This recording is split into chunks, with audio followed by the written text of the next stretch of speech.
we will see one more example of inline class. So we have declared a class as inline, name class, and then the length, and then the getter we have added s.length, then the greet function is defined. So greet will print hello, and then the name whatever we are passing. So hello.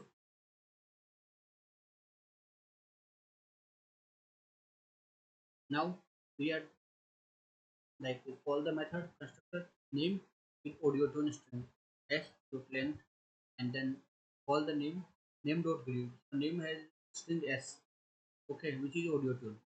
Method greet is called as static method.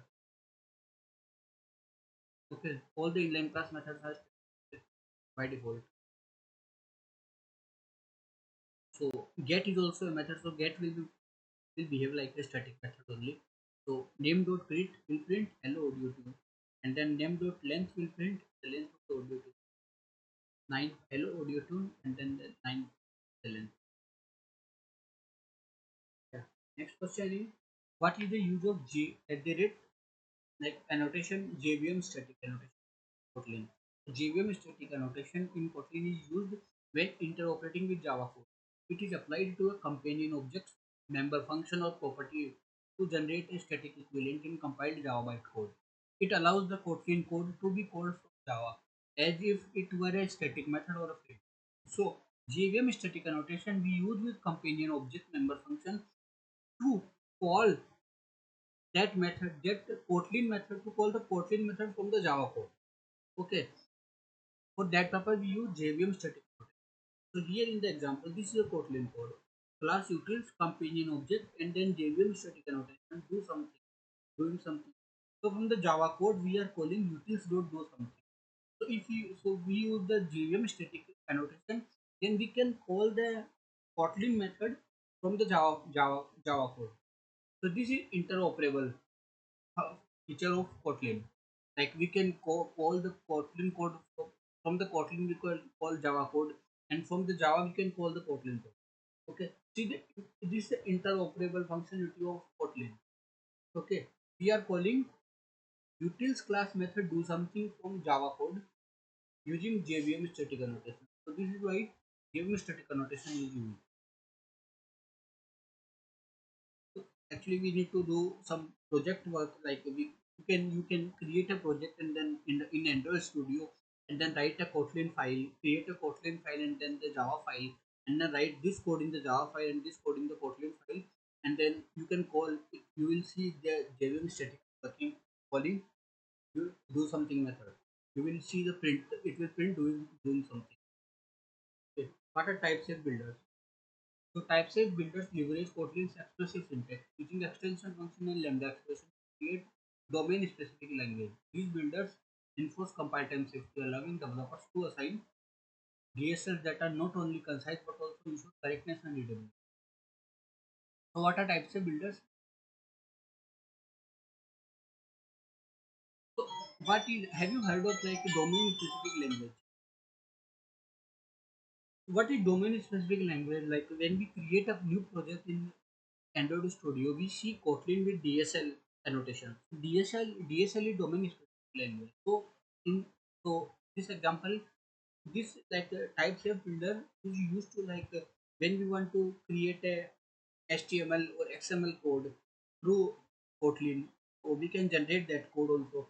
So I will show you that for that purpose we use the type shape builder. So Kotlin expressive syntax using extension functions and lambda expressions to create DSL. These builders enforce compile time safety as well. Yeah, compile time safety will be, there will be no compile time error if you write HTML or XML code in the Kotlin. It will allow you to write, allowing developers to design DSLs that are not only concise but also ensure correctness and readability. Yeah, we can see this in this example. One result HTML tag, then head, then title, body, h1p. So in this function result function, we have written HTML code. So we will see one example how we can do it. So here in this example, you can see that we have created a class HTML, and then we have used HTML keyword to initialize the HTML tag. So here we can initialize the HTML tag, and then calling the from the main function we are calling HTML constructor HTML class and then HTML.body. So we are using HTML tag. So it will print hello world. Yeah, it is printing. We are calling the body. So in the fun HTML method, what we are doing, we are initializing HTML tag, and then using that HTML tag, we are passing some receiver object to the lambda. Okay, if we pass the HTML tag inside in it, then we can also call the HTML, like HTML function also, like we can pass some body, some p tag, some tags we can pass. So what is next? Question number 7 is difference between equals to and triple equals to operators in Kotlin. So in Kotlin, equals to operator compares the values of the variable, and triple equals to operators like compares the referential equality comparison. This triple equals to operator compares whether pointing these two, a triple equals to b. So that means it will compare that both are pointing to same memory location or not. Okay, and equals to compare the value, like structure.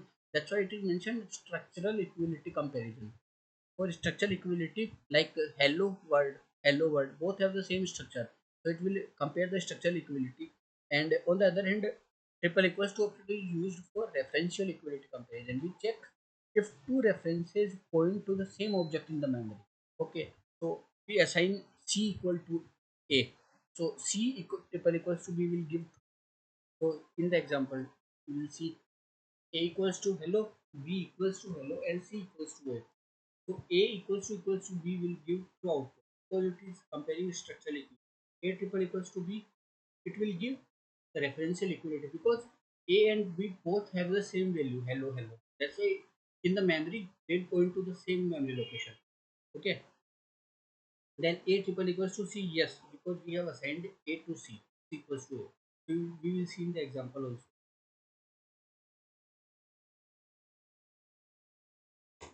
Is it clear?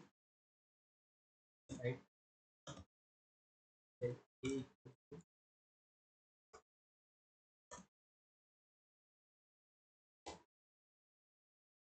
then B equals to hello, then C equals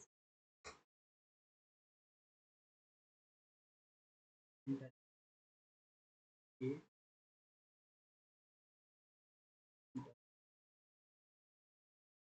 A equals to B, A equals to B.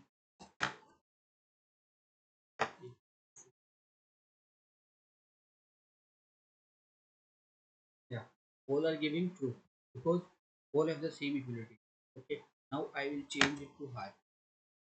Okay, now we'll see the output. Yeah, false, and false and true is because, yeah, a not equals to b. Structural equality is not there between a and b, and a triple equals to b. No, both are not pointing to same memory location. Okay, because both have the different structure. Okay, and then a equals to c, yes, for c we have assigned c to value a. Okay, so this is structural